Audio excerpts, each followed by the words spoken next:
Welcome to part 1 of tutorial 4. In this video, we will learn to determine the intersection of number sets. Let's get started. To determine the intersection of number sets, we identify all of the elements that the sets have in common. The following symbol is used to indicate the intersection of sets. As an example, consider the following number sets. Set A, which consists of the elements 2, 4, 6, 8, and 10. Set B, which consists of the elements 3, 6, 9, 12, and 15. And set C, which consists of the elements 2, 3, 5, 7, and 11. In this first example, let's determine the intersection of sets A and B indicated as follows. To determine the intersection of these two sets, we identify the elements that the sets have in common. As you can see, there is only one element that sets A and B have in common, the element 6. Therefore, we conclude the intersection of sets A and B is a singleton set containing the element 6. Let's illustrate the intersection of sets A and B on a Venn diagram. As shown here, the sets A, B, and C and all of the elements in these sets are contained within a universal set, which we will label U. Now, the intersection of sets A and B is the area shared by both of these sets, and the only element in this shared area is the element 6. Okay, let's return to our sample sets to go through another example. This time, let's determine the intersection of sets A and C indicated as follows. As an exercise, pause this video and try to solve this yourself, and when you have done so, press play and I will go through the solution. Okay, let's go through the solution. As you can see, there is only one element that sets A and C have in common, the element 2. Therefore, we conclude the intersection of sets A and C is a singleton set containing the element 2. Let's illustrate this intersection of sets A and C on our Venn diagram. As you can see, the intersection of sets A and C is the area shared by both of these sets, and the only element in this shared area is the element 2. Great. Let's return to our sample sets to go through a third example.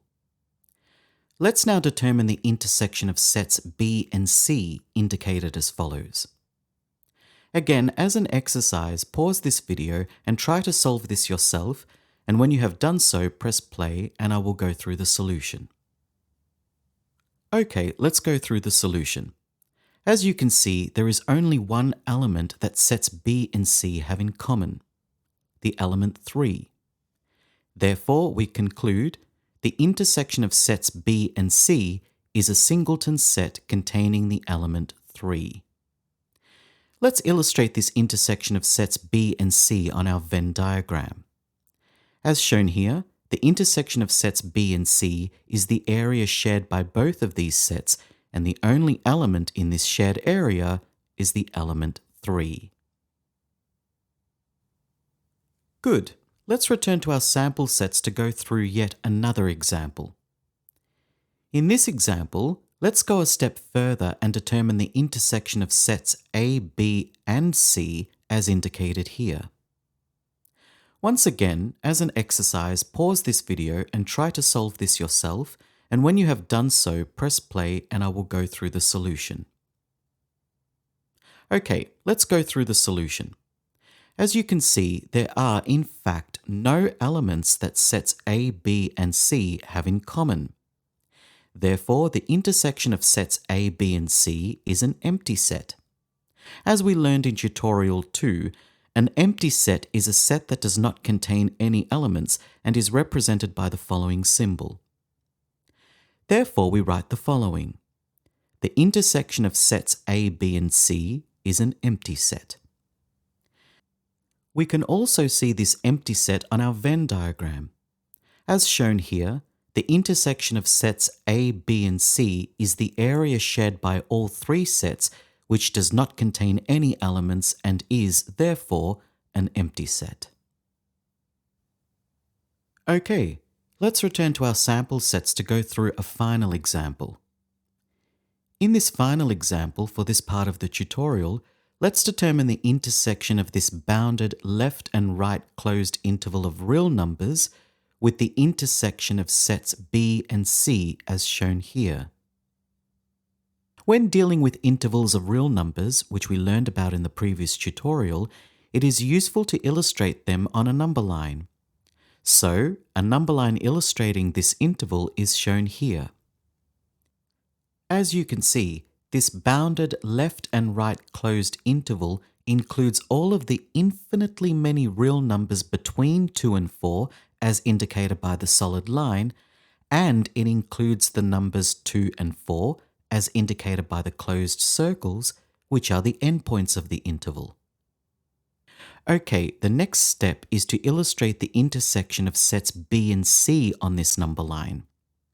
We actually determined this in example 3 of this video, and it is shown here. The intersection of sets B and C is a singleton set containing the element 3. We illustrate this set on the number line above by simply drawing a closed circle above the number 3, as you can see here. Good.